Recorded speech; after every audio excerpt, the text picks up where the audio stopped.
Okay.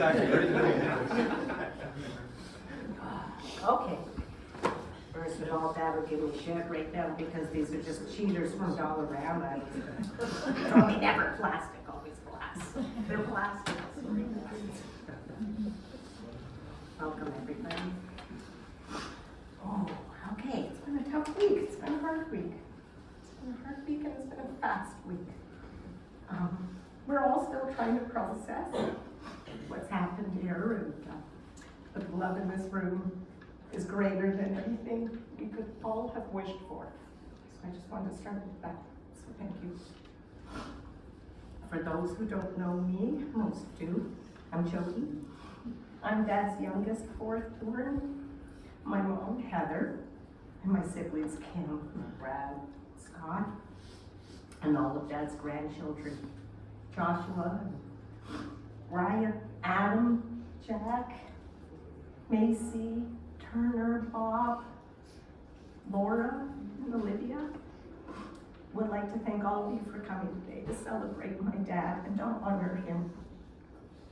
We know some of you have traveled a long way, and all of you have made the time out of your busy lives to be here, and we pay your respects, and for that we feel truly, truly blessed. I know Dad would have felt deeply, deeply honored and would have loved to see all of you guys together. It says pause and take water, but I think I'm okay.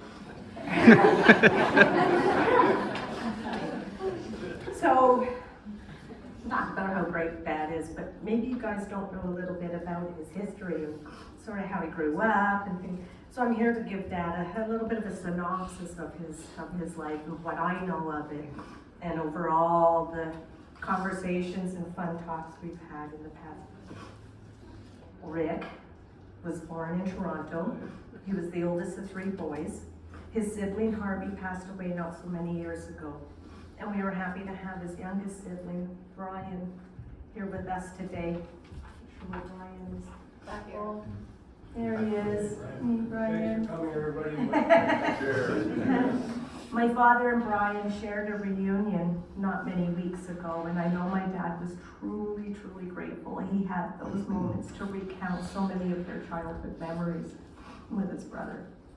We must thank my brother Brad for making Dad's wish come true, sort of like make a wish. So thanks, bro, for that.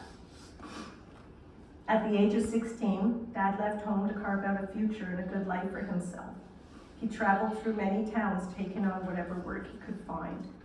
With very little cash in his pocket to afford food or lodging, he would sometimes work only to receive these necessities in return.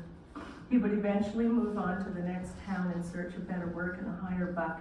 And so on it went until he settled in Ottawa, where he began to build a solid foundation for his future and his family. Many years later, Dad met Heather. They fell in love, and after a short courtship of only 7 years, I think it was your dad that said, out or get married. And my dad loved Heather, and that was no choice to make there. They were married on a snowy day in December in the year 1977. Over their 45 years of marriage, Rick and Heather created a beautiful love story filled with friendship and love, some respect, and adventure. Together, they created a home like no other for themselves and their children. Business wasn't the only thing Dad was good at. He was a good husband, an excellent provider for his family, and he was a dedicated and loving dad. My siblings and I truly wanted for nothing. He gave us the life he went out into the world to find so many years ago. Dad was an incredibly talented businessman and a salesman. I think that's where Brad, Kim, myself, Scott.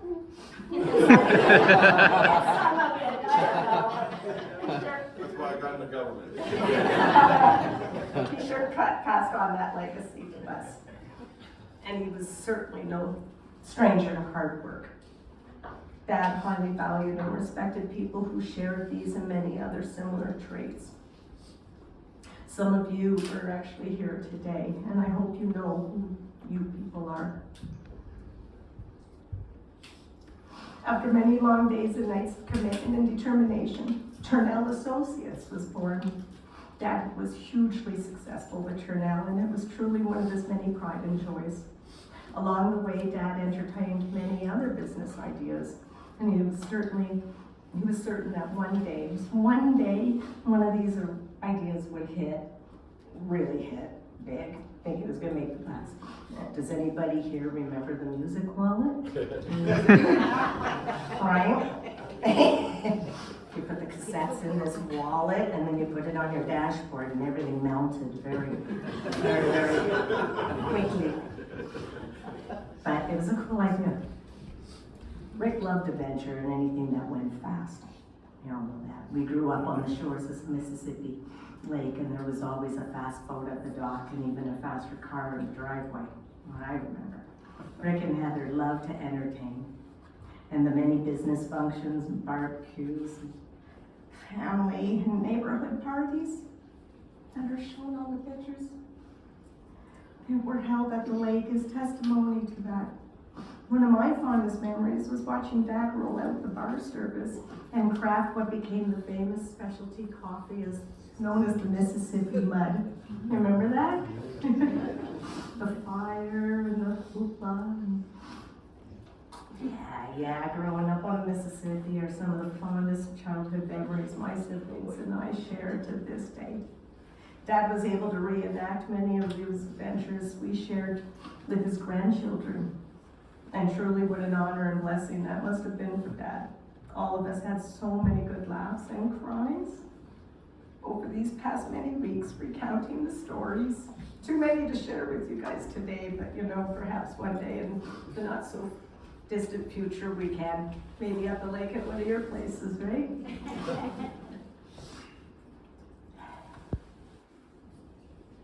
Rick felt it important to give back to his community and gave many years volunteer time to the Ottawa West Lions Club, of which he made it to the position of president.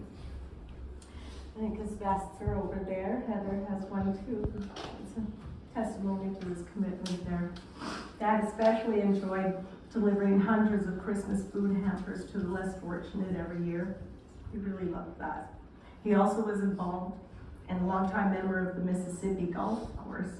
And as a member of the Day Men, or affectionately known as the Sunshine Boys, they raised a lot of money to donate to the Big Brothers and Sisters organization, who were always so appreciative. One year the money that was raised, I should say, was spent on a new flagpole.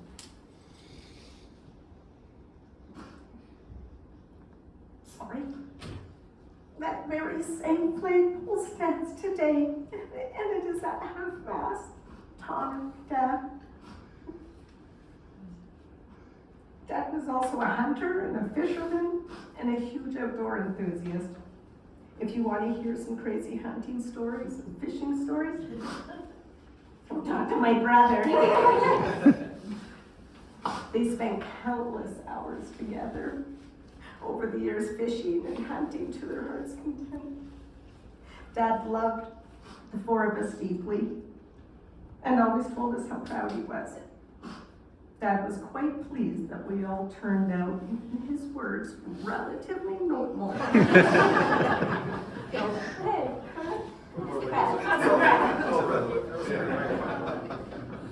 Dad was especially proud of his grandkids, especially proud. When Dad called us, or when we called him, he always asked about the kids. Dad took great interest in what they were doing, when and where they were doing it, how they were doing it, and with whom, much to the scrutiny my siblings grew up with, right? Grandpa tried to go the extra mile for his grandkids when they visited. Yeah, he had rules.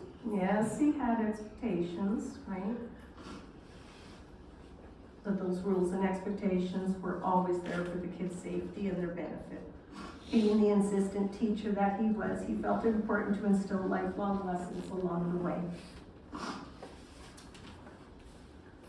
Over the past few days, as my nieces and nephews and cousins visited the family, they were keen to share the memories of Ric.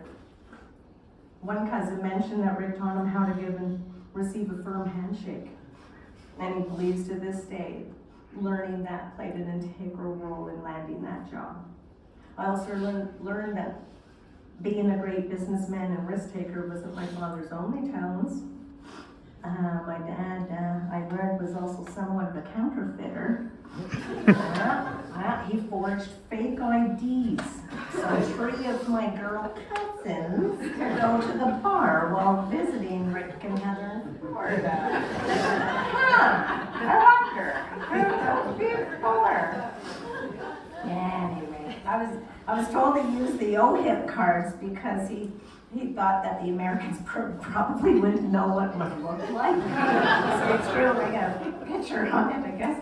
And lo and behold, the ID worked, and the girls got into the bar, but I was also told that they were so nervous to be there that they couldn't even have any fun, like, it was just ridiculous. Yeah. As a family, we shared many good times and stories when we got together. And it was only a month ago or so that we recounted so many more with you. We weren't always able to be together. Most of us moved away, and certainly there were months and years that we were apart, but we are a very loving and close-knit family. The amount of love and commitment and support we give to one another is more than most families I've ever known. Dad made sure we all knew that if any one of us was in a time of need, any one of us was in a time of need, he would ring that bell, and his tribe and his friends would stand up and answer that call. Our family mourns the lost ones, its patriarch, the male head of the tribe, our husband, our father, our brother, our grandpa, and our uncle, and our friend. Sorry. We learned a lot from him through all of his teachings, and to this very day, he is still teaching us. He has taught us. He has taught us how to pass with dignity and grace. It breaks our hearts that we've arrived at this day when we must say farewell to Dad. Grief I've learned was just really love. It's all the love you want to give, or can't. It's all the unspent love that gathers up in the corners of your eyes, the lump in your throat, and in the hollow part of your chest. Grief is just love with no place to go. So, thank you. Thank you to each and every one of you. Each and every one of you. For standing up when you heard our family ring the bell. We would have been asked here today had you not left some sort of mark on my dad's heart. We truly are so very happy, and we're very blessed that all of you are here today sharing in our loss and in our love.